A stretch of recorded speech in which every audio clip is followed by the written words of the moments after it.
17 तक क्वेश्चन कर चुके थे, बाकी ये 3 क्वेश्चन और हैं, वो भी करते हैं।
क्वेश्चन है हमारे पास में 18।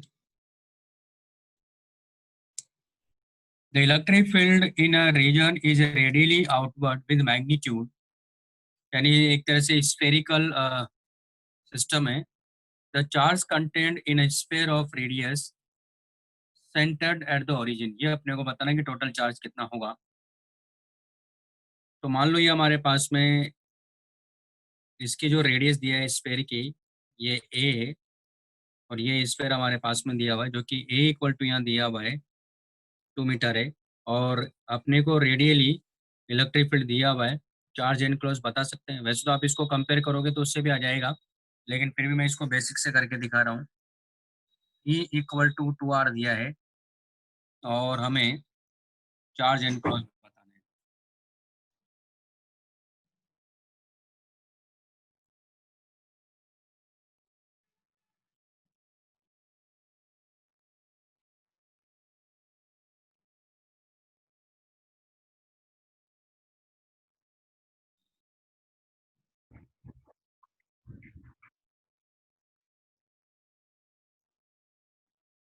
तो ये हमारे पास में दिया हुआ है। तो वैसे तो इस कॉन्सेप्ट के हिसाब से अगर हम लोग चलें तो यहीं की अगर बात करें तो यहाँ इलेक्ट्रिक फील्ड क्या होगा देख सकते हैं हम लोग। और वैसे तो आपको पता ही है कि अगर मैं कह अगर क्योंकि आपको मालूम होगा कि अगर चार्ज का डिस्ट्रीब्यूशन यूनिफॉर्म होता है तो जो इलेक्ट्रिक फील्ड आता है वो इसके प्रोपोर्शनल आता है आर के प्रोपोर्शनल। चाहो तो इससे कंपेयर कर लो तो तुरंत आ जाएगा, या फिर यहाँ से देखते हैं, क्योंकि अगर आर स्क्वायर होता तो फिर कैसे करते हैं, इसलिए बेसिक से समझ लेते हैं।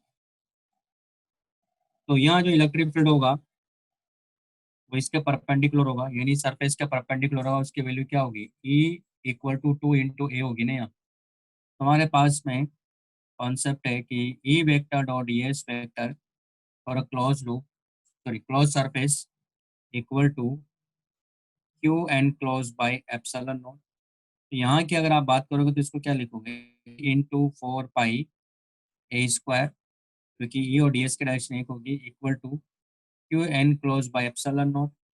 और आपको यहाँ मालूम है कि यहाँ इसकी वैल्यू कितनी है, कितना हो जाएगा ये 2 × A 4 pi A square epsilon naught equal to Q N close. तो हमारे पास में क्यू एन क्लोज की वैल्यू कितनी आ गई 8 pi A cube epsilon not.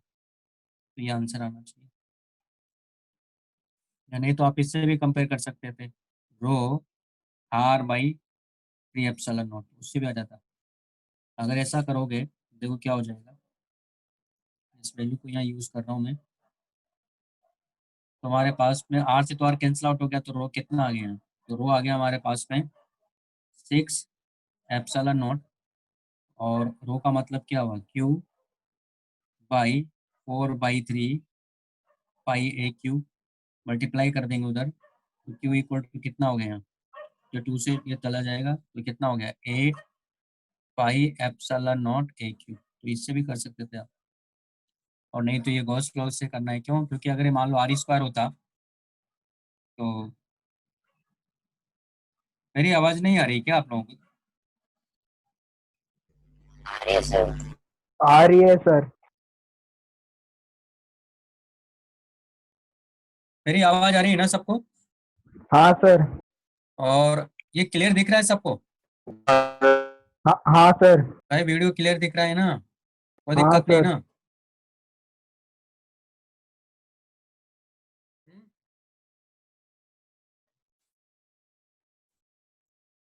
यार आप हाँ ना कुछ तो बोलते भी नहीं, अब समझ में क्या आएगा इससे ज्यादा है। हाँ सर, सब ठीक है।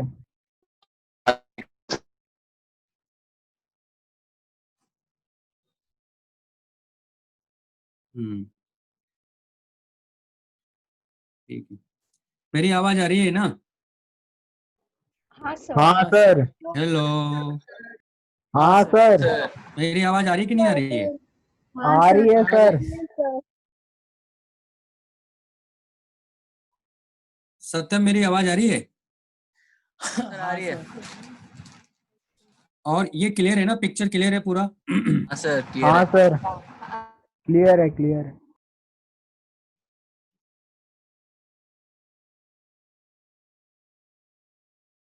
पिक्चर सब क्लियर है, ठीक है। तो ये इस तरह से कर लेंगे। नेक्स्ट है क्वेश्चन नंबर 19।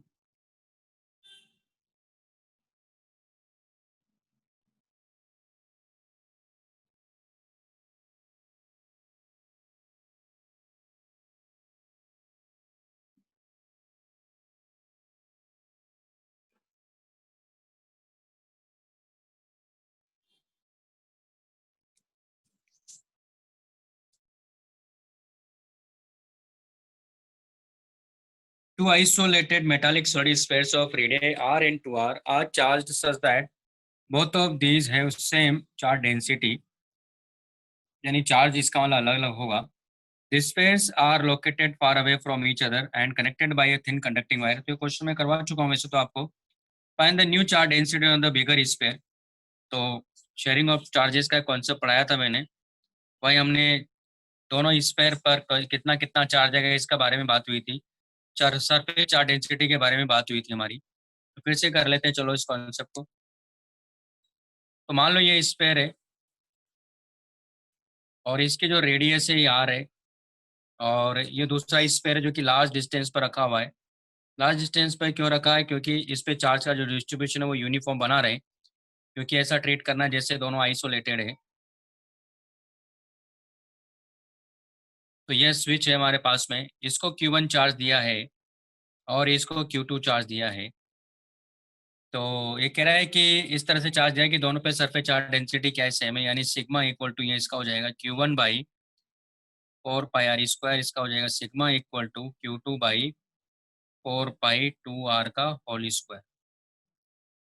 तो अपने को बताना है कि जब इनको कनेक्ट कर देंगे तो न्यू चार्ज डेंसिटी बिगर स्फीयर पे क्या होगी, ये अपने को बताना है। अभी तो इसने सिग्मा,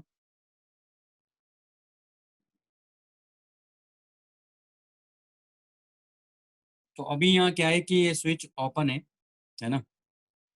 तो अभी ये ओपन है,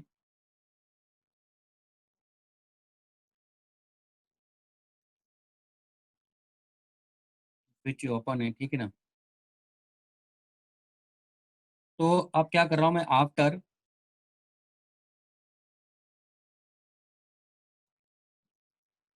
कनेक्टिंग दी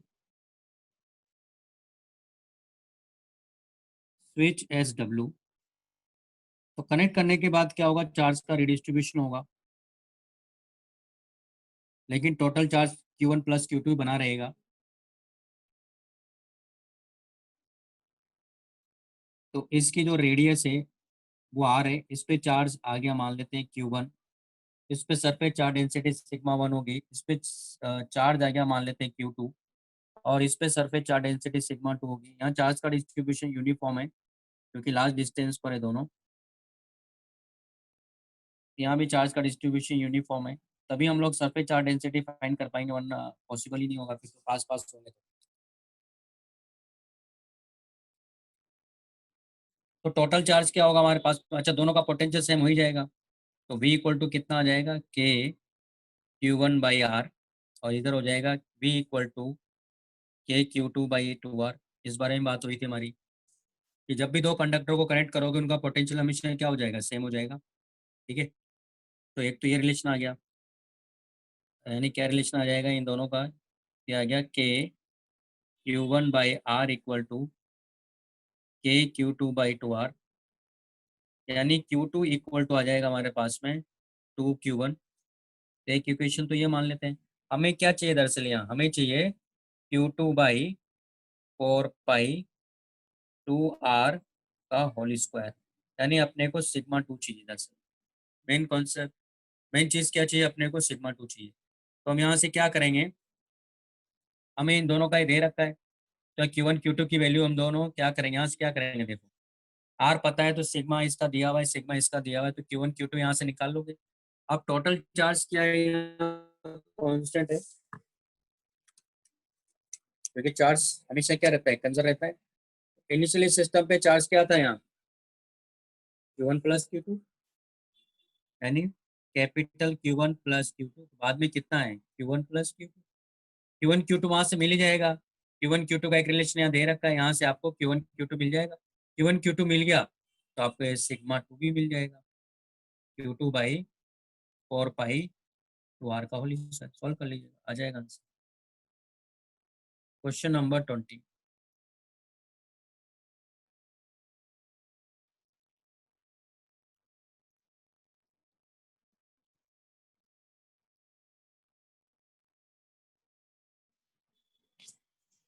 क्वेश्चन नंबर 20 में कह रहा है कि metallic sphere of radius r is cut into parts along a plane whose minimum distance from the sphere's center is r by 2 and the sphere is uniformly charged by total electric charge q. The minimum force necessary to be applied on each of the two parts to hold the two parts of the sphere together is, यानी ऐसा दिया है कि ये एक sphere है और ये इसका डायमेट्रिकल पॉइंट 2 है, मान लो वहाँ से हम लोग इसको कट कर रहे हैं, यानी इस तरह से हम लोग यहाँ से कट किया हमने, तो डिस्टेंस अपने को बता रहा है ये h/2 सॉरी डिस्टेंस कितना बताया इसने, h बताया, जो कि h की वैल्यू कितनी है r/2 है, और इसकी जो रेडियस है वो r दिया हुआ है। इस पे जो चार्ज का डिस्ट्रीब्यूशन है अपने को दे रखा है, यूनिफॉर्म है, यानी पूरी स्फीयर पे चार्ज का डिस्ट्रीब्यूशन यूनिफॉर्म है, टोटल चार्ज इस पे q है। तो हम लोग सिग्मा निकालेंगे, इसका सिग्मा कितना आ जाएगा Q/4 पाई r²। अब बताना है मिनिमम फोर्स है ना कितना होगा, क्योंकि इसने क्या किया, दो पार्ट में कट कर दिया है, तो मिनिमम फोर्स अपने को फाइंड करना ताकि ये दोनों यहाँ रहे, मतलब इस तरह से। तो यहाँ से इसको कट कर दिया है इसने, यहाँ से एच पर है, तो दरअसल एक पार्ट ये वाला जो पार्ट होगा, ये पार्ट ऐसा होगा ना,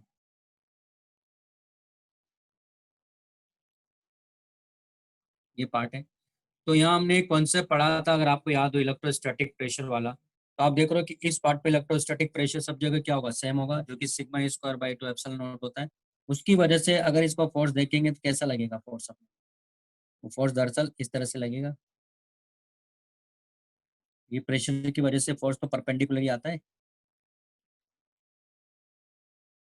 तो आप यहाँ देखो कि इसकी रेडियस निकाल लेते हैं, क्योंकि ये कितना है, कैपिटल आर है, ये एच है, तो ये रेडियस कितना होगा, स्मॉल आर, और ये कैपिटल आर है, तो वो स्मॉल आर की वैल्यू क्या होगी, r² माइनस h² का स्क्वायर, यानी इसकी रेडियस अपने को पता चल गई। तो इसका मतलब इसका इफेक्टिव एरिया ये आएगा, इफेक्टिव एरिया, क्योंकि सब जगह जो प्रेशर है वो कांस्टेंट है ना, तो कांस्टेंट है तो क्या करेंगे, इसका मतलब अल्टीमेटली ये जो परपेंडिकुलर कंपोनेंट है फोर्सेस का, तो बैलेंस हो जाएंगे, यानी ये वाला लेंगे, तो अल्टीमेटली इसका इफेक्टिव एरिया के करस्पॉन्डिंग फोर्स इधर लग रहा होगा ना, यानी उतना ही फोर्स अपने को इधर लगाना पड़ेगा, एफ एक्सटर्नल। ये जो फोर्स होगा वो फोर्स कितना है यहाँ, σ²/2 epsilon not into pi r² ना, और यानी इसका मतलब हो गया, तो therefore F external equal to कितना आ गया, σ²/2 एप्सिलॉन नॉट पाई r², यानी आ गया सिग्मा। सिग्मा की वैल्यू अपने को पता ही है कितना है, तो Q/4 पाई r² का होल स्क्वायर पाई/2 एप्सिलॉन नॉट, और ये हो जाएगा r² माइनस h²। इतना फोर्स अपने को लगाना होगा, तो यही आंसर है। अब ऐसा क्वेश्चन हमने एक्सरसाइज 3 में भी देखा था पार्ट 1 में, वहाँ लेकिन क्या था, हेमीस्फेयर से यहाँ से कट किया होता, दो हेमीस्फेरिकल सरफेस, तो उनको हम जोड़ना चाह रहे थे, तो वहाँ क्या कर देंगे उस केस में, sigma square by 2 epsilon not को किससे मल्टीप्लाई करेंगे, पाई इंटू कैपिटल,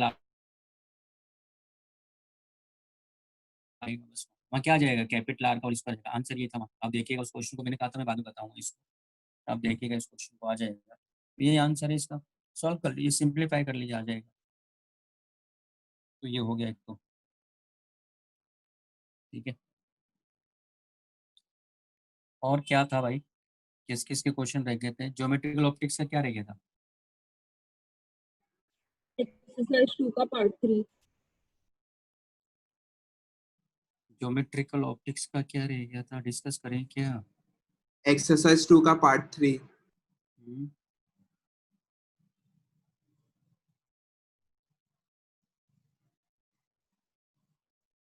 ये ज्योमेट्रिकल ऑप्टिक्स का डिस्कस कर लेते हैं।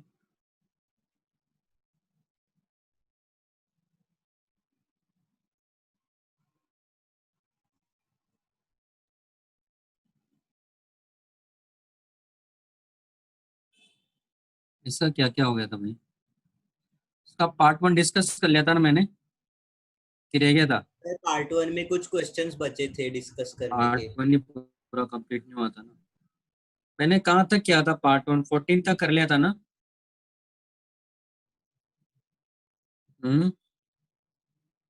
कौन कौन से क्वेश्चन बताने इसमें ज्योमेट्रिकल ऑप्टिक्स में, ज्योमेट्रिकल ऑप्टिक्स एक्सरसाइज 2 और ये पार्ट 1, क्या आंसर था, पार्ट 2 डिस्कस कर रहे थे ना हम लोग, एक्सरसाइज 2 का पार्ट 2, इसमें हम लोग 14 तक डिस्कस कर चुके थे। हाँ, और कौन कौन सा डिस्कस करना है इसमें, सर ज्योमेट्रिकल ऑप्टिक्स का एक्सरसाइज 2 पार्ट 1 हो गया है डिस्कस पूरा। पहले इसका पार्ट 2 का कंप्लीट हुआ है, ये एक्सरसाइज 3।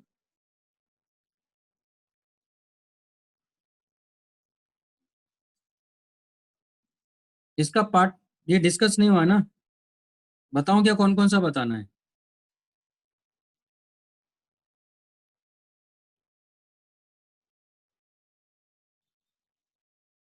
कौन कौन सा बताना है,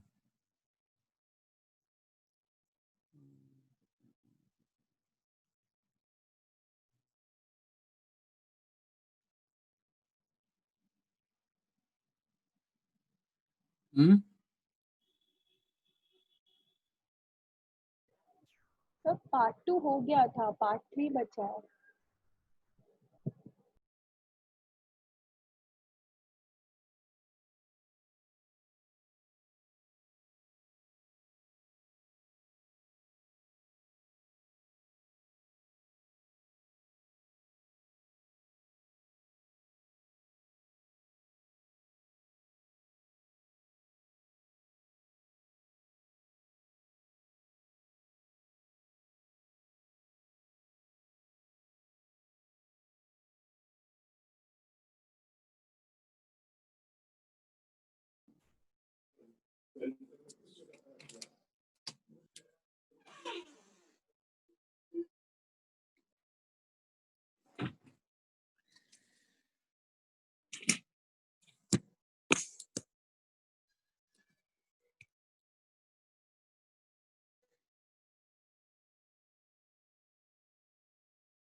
आवाज आ रही है आप लोगों को, हाँ बोलिए।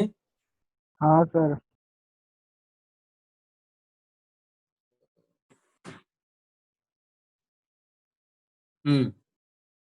ज्योमेट्रिकल ऑप्टिक्स का पार्ट 2 रह गया था ना, चलो सर बताइए पार्ट उसका, 2 हो गया है पूरा। ज्योमेट्रिकल पार्ट 2 हो गया। पार्ट 2 हो गया है सारे सर। क्वेश्चन हो गए थे इसके पार्ट 2 के, हाँ सर। हाँ सर। हाँ सर। सारे क्वेश्चन,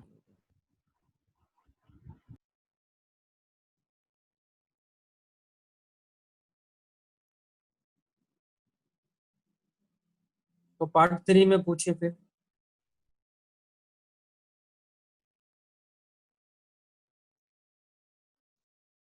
ज्योमेट्रिकल ऑप्टिक्स का पार्ट 3 में बताइए। 15 हाँ, 15 six, 15, 9th, 12th, 9, 10, 12th, 12,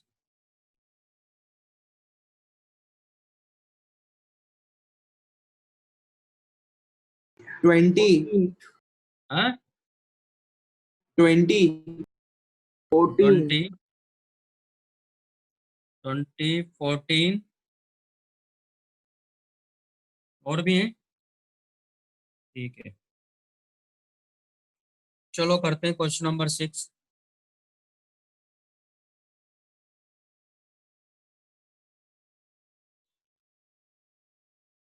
Two refracting media are separated by a spherical interface as shown in the figure. हमारे पास में ऐसा दिया हुआ है, ये एक रिफ्लेक्टिंग सरफेस है, स्फेरिकल सरफेस है ये, और इधर ये P है और इधर ये P पॉइंट है। इधर का रेफरेंस इंडेक्स इसने दिया μ2, इधर का μ1 है। Two refracting media are separated by spherical interface shown in the figure. PP dash is the principal axis. μ1 and μ2 are refractive indices of medium of incidence and medium of reflection. इसका मतलब left, right to left light गिर रही है ना, क्योंकि इसने कहा कि इंसिडेंस मीडियम μ1 है, तो लाइट इधर से जा रही है, लेफ्ट, राइट टू लेफ्ट जा रही है।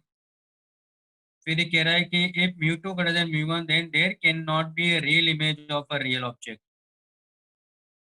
तो देखो क्या करेंगे इसमें, दरअसल हम लोग, फिर ये कह रहा है कि ठीक है, पहले क्या करेंगे कि ऑब्जेक्ट हमने किधर रखा हुआ है, इधर रखा है, तो ऑब्जेक्ट इधर कहीं रखा है, यहाँ से रे गई, उसके बाद में रे इधर कहीं जा रही है। ओके, इसकी रेडियस ऑफ कर्वेचर जो कि यहाँ आप देख रहे हो कि इसको मैंने मान लिया कि ये मान लो पोल है, इसको पी नॉट मान लेता हूँ मैं, यानी ये इसका मिड पॉइंट है। तो यहाँ ये क्या होगा, ऑब्जेक्ट यहाँ रखा तो ये पॉजिटिव होगा, है ना, इसको एक्स मान लेता हूँ मैं, क्योंकि ये ओरिजिन है हमारा।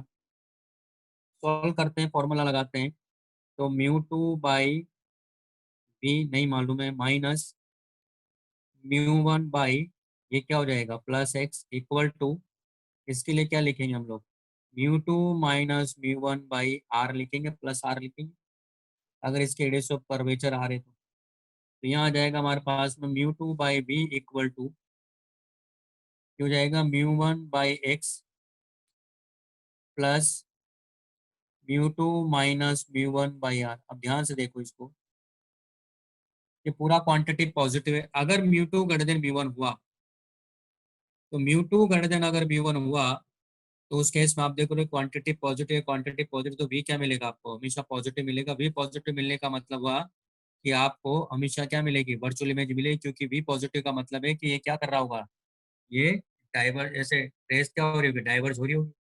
अगर ये नेगेटिव आता मान लो, तो अब तो ये इधर की तरफ मिल रहा होता। इसका मतलब है, पहला ऑप्शन तो देखते हैं, पहला ऑप्शन क्या कह रहा है,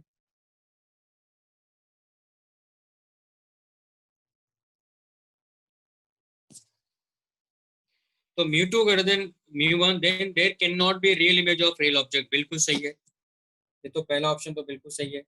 तो फिर दूसरा ऑप्शन गलत हो गया। तीसरे, अच्छा ये भी चलो चेक कर लेते हैं, if μ2 greater than μ1 then there cannot be real image of a virtual object।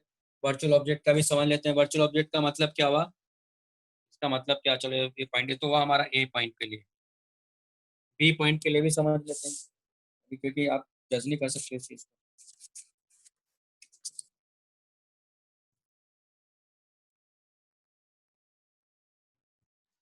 तो इस केस में क्या हो रहा होगा, बी पार्ट की अगर बात करेंगे,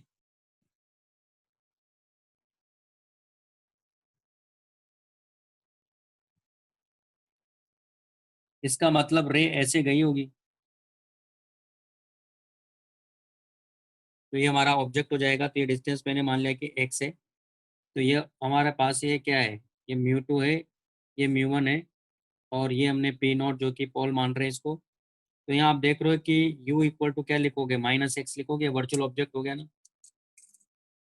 फॉर्मूला लगाओ यहाँ, तो μ2/v minus μ1/-x equal to क्या हो जाएगा, ये μ2 माइनस μ1/+r।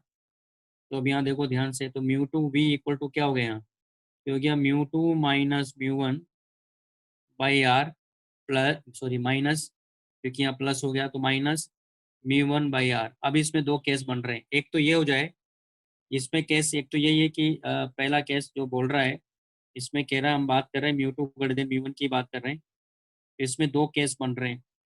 दो केस क्या बन रहे हैं कि अगर ये क्वांटिटी इससे बड़ा हुआ तो पॉजिटिव हो गया। पॉजिटिव होने का मतलब हुआ कि इस ऑब्जेक्ट की, ये जो वर्चुअल ऑब्जेक्ट है, इसकी रियल इमेज बन सकती है। दूसरा ये कि अगर ये क्वांटिटी इससे ज़्यादा हुआ तो नेगेटिव बन जाएगा। नेगेटिव बन रहा है, इसका मतलब क्या हुआ कि इस वर्चुअल ऑब्जेक्ट की रियल इमेज भी बन सकती है। हमारी बात समझ में, यानी वर्चुअल भी बन सकती है, रियल भी बन सकती है, दोनों पॉसिबल है। तो इस केस में क्या है, रियल और वर्चुअल बोथ आर पॉसिबल। इसलिए ऑप्शन गलत क्या हो गया, इसलिए ऑप्शन बी क्या हो गया, गलत हो गया। फिर नेक्स्ट क्या कह रहा है,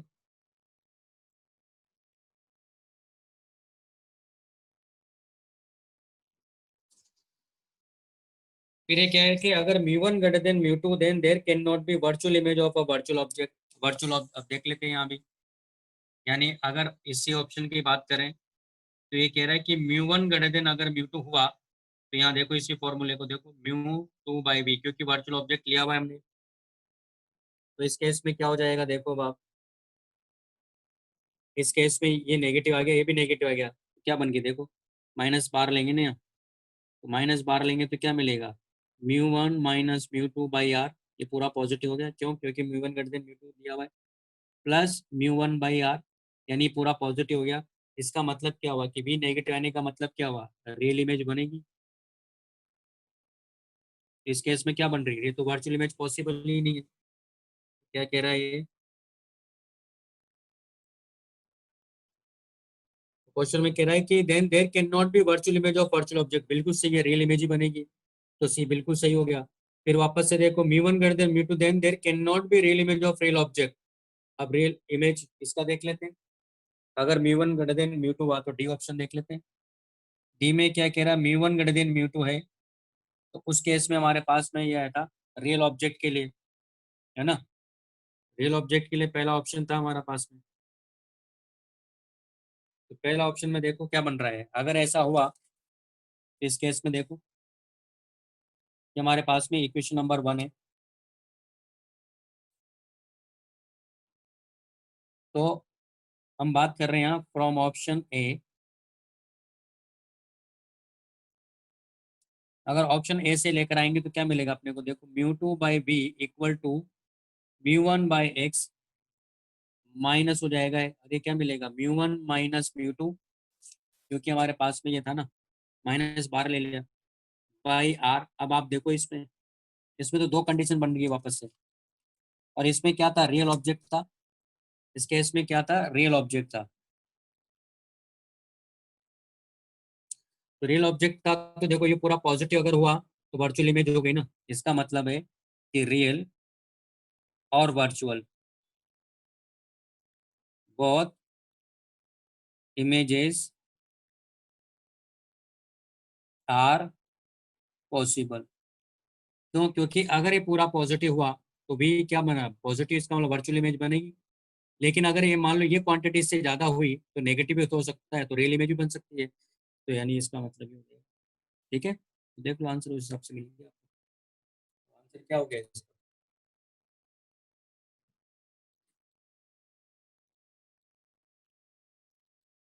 तो आंसर हो गया ए और सी, क्योंकि कह रहा है can not be real image of real object. हो सकती है ना, रियल भी हो सकती है, वर्चुअल भी हो सकती है, दोनों हो सकती है। तो नेक्स्ट क्वेश्चन हमारे पास में, तो क्वेश्चन नंबर 6, क्वेश्चन नंबर 9।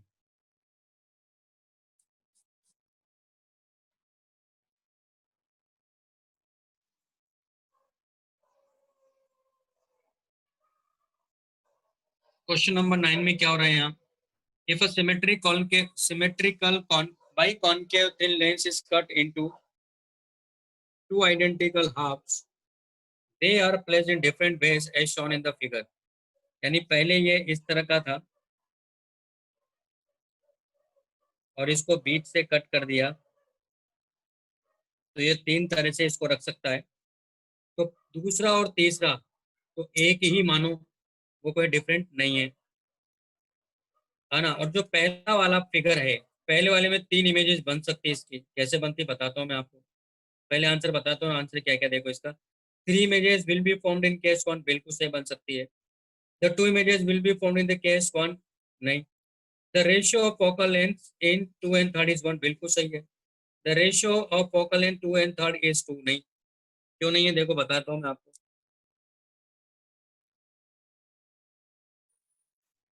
यहाँ देखो ये था हमारे पास में, तो इस पूरे की फोकल लेंथ क्या थी, मान लो एफ था। तो ये दरअसल अगर इसकी रेडियस ऑफ कर्वेचर सेम है, इसके रेडियस ऑफ कर्वेचर सेम है, ये भी आर है ये भी आर है, तो आप देखोगे कि इसकी फोकल लेंथ क्या मिलती है अपने को, क्योंकि ये 2 पार्ट में है ऐसे।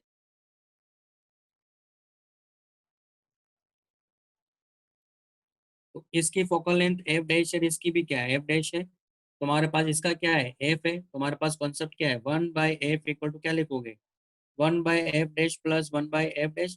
दोनों ही नेगेटिव, ये भी नेगेटिव नेगेटिव है, ये भी नेगेटिव है, इसलिए मैंने पॉजिटिव बना लिया। कितना हो गया 2/f डैश। तो आप देखोगे कि एफ डैश कितना हो गया यानी 2f, यानी इसकी फोकल लेंथ कितनी 2f, फिर इसकी भी 2f। अब इसको आप ऐसे रखो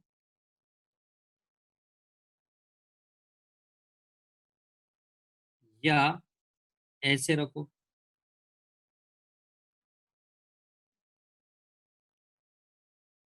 इस सिस्टम की फोकल लेंथ एफ ही है और इस सिस्टम की फोकल लेंथ एफ ही है जो इसकी है, यानी कोई फर्क नहीं पड़ता। इसका तो रेशियो 1/1 ही होगा ना। ये हमारा कौन सा फिगर था, ये सेकंड फिगर है और ये हमारे पास में थर्ड फिगर है, इन दोनों का रेशियो तो 1 ही होगा। अब ये तीसरे वाले पहले वाले का क्या मतलब है देखो यहाँ, पहले वाले में कैसे इमेज बन सकती है देखो, 3 इमेजेस कैसे बता रहा हूँ मैं यहाँ, क्योंकि ये ऐसा है, पहले वाले की बात कर रहे हैं हम लोग, और ये ऐसा है।